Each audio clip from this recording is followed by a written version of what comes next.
Yun guys, dito tayo sa Gatwick Airport. Ang laki pala nito guys, sobrang laki. Nakakatuwa lang kasi merong hindi magandang experience na nangyari, pero ito, at least kahit paano waiting na lang ako ng ng flight ko papuntang wala pa, 2 oras pa, so hintay pa tayo guys. So tour ko lang kayo dito sa London Gatwick. So ganda dito guys, ang laki, sobrang busy ng airport, and Sonoma all day cafe. So hintayin ko lang yung gate ko na mag-open. Wala pa siya sa hindi pa siya open, so tingin-tingin lang tayo dito kung anong meron dito. Sobrang laki din pala nito.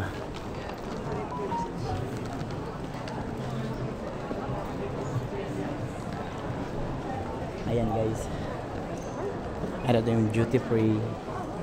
So hindi na ako bibili niyan kasi bumili na sila. Pasyal na lang ako. Ayan guys, ganda. Hindi ko pa nakikita yung gate ko, pero tingnan natin kung nasaan. So, ito mga duty free, alak, tax free and duty free. Bising ko, Red Lion. Wala na pala dito, ATM. So yun, ganda ng restaurant sa taas guys. Ikot-ikot lang tayo, tingin tayo baka may makita tayong pwedeng mabili. So dito tayo sa London Gatwick.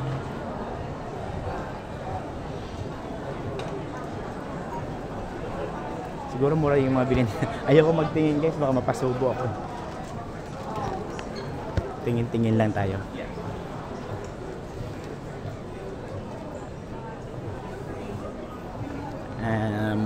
1:50 pa yung boarding ko, so may 1 oras at kalahati pa pala ako. 1 oras at kalahati pa.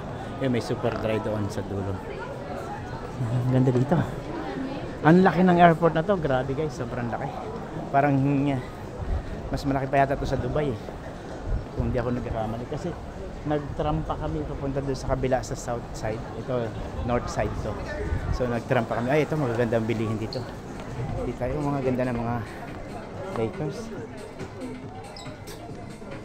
85 pounds. Mas mahal dito. Mas mahal siya dito kaysa sa mas mahal siya dito. Mas mura sa ayun guys, baka makapiright ako. Salamin. Ganda ng mga salamin. 2 for 20. 2 for 20 pounds. So parang 10 pounds isa. Nice. Shoes. Ganda ng mga shoes. Ito mga sombrero. Pang pasalubong. Tingin tayo, baka makabili tayong pang pasalubong.